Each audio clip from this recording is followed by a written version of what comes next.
سید safe الدین نبیرہ قادری صاحب نے سوال کیا ہے، کیا خواب میں حضور نبی کریم صلی اللہ علیہ وسلم کی زیارت کا کوئی طریقہ ہے؟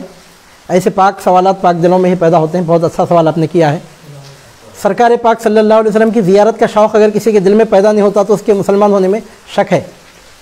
شیخ عبدالحق محدث دہلوی رحمۃ اللہ علیہ فرماتے ہیں کہ دو کیفیتوں میں سے ایک کیفیت اگر کسی کے دل میں نہیں پائی جا رہی ہے تو اس کا ایمان نامکمل ہے، کیونکہ آدمی جب کسی سے محبت کرتا ہے تو محبت کا لازمی تقاضا یہ ہوتا ہے کہ وہ اپنے محبوب کو دیکھنا چاہتا ہے، بلکہ محبوب کی دید عاشق کی عید ہوتی ہے۔ عید گاہ ماں غریباں کوئے تو سجدہ گاہ ماں غریباں سوئے تو عزیزان محترم، ہمارے سیف پاشا نے جو سوال کیا ہے یہ ایمان کی علامت ہے۔ شیخ عبدالحق محدث دہلوی رحمۃ اللہ علیہ فرماتے ہیں، جو اعلیٰ درجے کے بڑے محقق اور بہت بڑے پائے کے مصنف، بہت بڑے بزرگ ہیں، دلی میں جن کا مزار مبارک ہے، 400 سال قدیم بزرگ ہیں،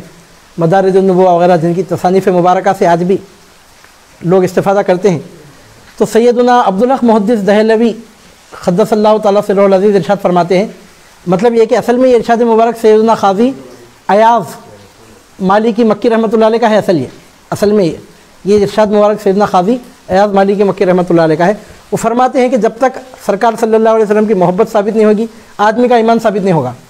ایمان ثابت ہونے کے لیے محبت ثابت ہونا ضروری ہے۔ جب محبت ثابت ہوگی تو محبوب کو کوئی بولنے کی ضرورت نہیں ہے، اس کے دل میں خود خیال پیدا ہوتا ہے کہ میں اپنے محبوب کی دید کا شرف حاصل کروں، اپنے محبوب کا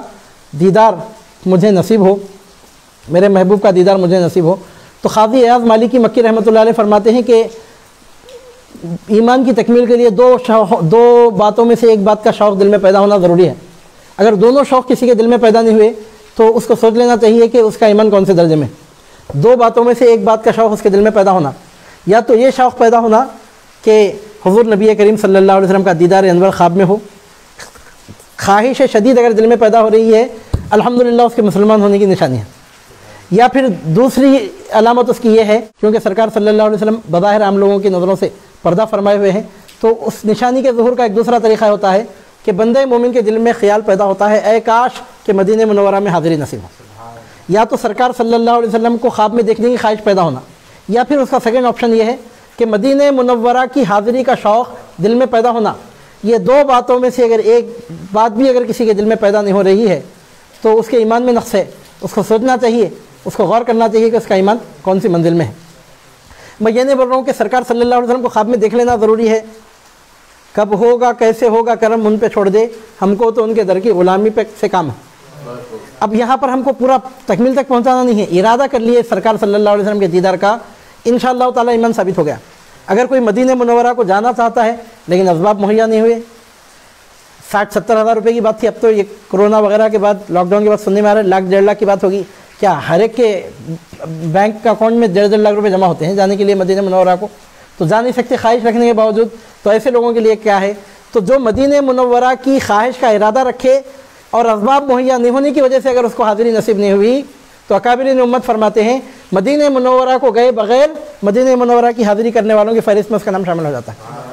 مدینہ پاک کو گئے بغیر گھر میں بٹھا کر میرے سرکار اس کو وہ سب نواز دیتے ہیں جو چوکھٹ مبارک پر پہنچنے والے کو جو سرفرازی ہوتی ہے۔ ہمارے پاک صلی اللہ علیہ وسلم کے شہر انور کے تصور میں اگر کسی کے زندگی کے دن گزر رہے ہیں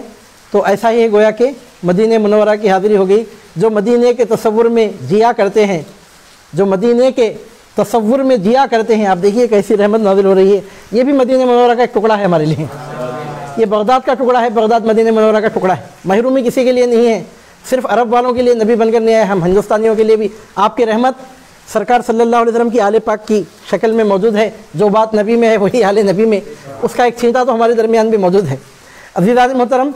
اگر کسی کے دل میں خواہش پیدا ہو رہی ہے کہ مدینہ منورہ کو حاضری نصیب ہو تو جو مدینہ کے تصور میں جیا کرتے ہیں وہ کہیں بھی ہوں مدینہ میں رہا کرتے ہیں۔ جو مدینہ کے تصور میں جیا کرتے ہیں وہ کہیں بھی ہوں مدینہ میں رہا کرتے ہیں۔ اگر کسی کے دل میں شوق پیدا ہو گیا کہ مدینہ منورہ کی حاضری نصیب ہو جائے، اب حاضری ہو کہ نہ ہو، حاضری ہوئی کہ نہیں ہوئی وہ بات کی بات ہے، ایمان کی تکمیل تو ہو جاتی ہے۔ روزہ میرے کریم نے فرما لیا قبول، اب چاند چاہے ہو کہ نہ ہو عید ہو گئی۔ روزہ میرے کریم نے فرما لیا قبول، اب چاند چاہے ہو کہ نہ ہو عید ہو گئی۔ عزیزان محترم،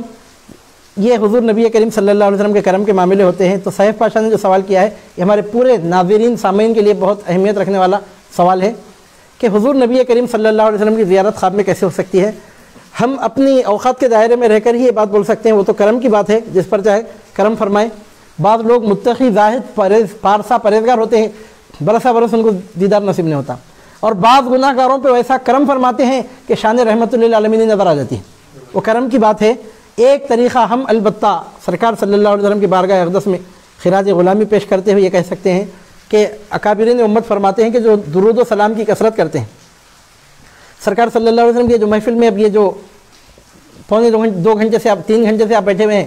اب آپ یہ جو جس عمل میں آپ مشغول ہیں، یہ عمل ہے جو حضور نبی کریم صلی اللہ علیہ وسلم کے کرم کو مائل فرماتا ہے۔ سرکار صلی اللہ علیہ وسلم کے ذکر میں، آپ کی یاد میں، آپ پر درود و سلام بھیجنے میں جن کی زندگی کے زیادہ اوقات گزرتے ہیں، ان پر سرکار پاک صلی اللہ علیہ وسلم کرم فرماتے ہیں۔ ہم یہ کہہ سکتے ہیں کہ سرکار صلی اللہ علیہ وسلم کے ذکر کی محفلوں میں اور سرکار صلی اللہ علیہ وسلم کی نعت خوانی کی محفلوں میں وقت گزارنا، نعت پڑھنا، نعت سننا، سرکار صلی اللہ علیہ وسلم کی عظمتوں کا چرچا کرنا اور ایسی محفلوں میں شریک ہونا، اور درود و سلام کثرت سے پڑھنا، کثرت سے سرکار پاک صلی اللہ علیہ وسلم کا تصور کرنا، یہ چیز بھی حضور نبی کریم صلی اللہ علیہ وسلم کے کرم کو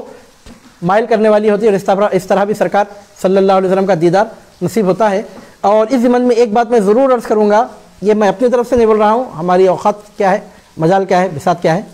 یہ اکابرین امت عارفین واصلین کا یہ کہنا ہے کہ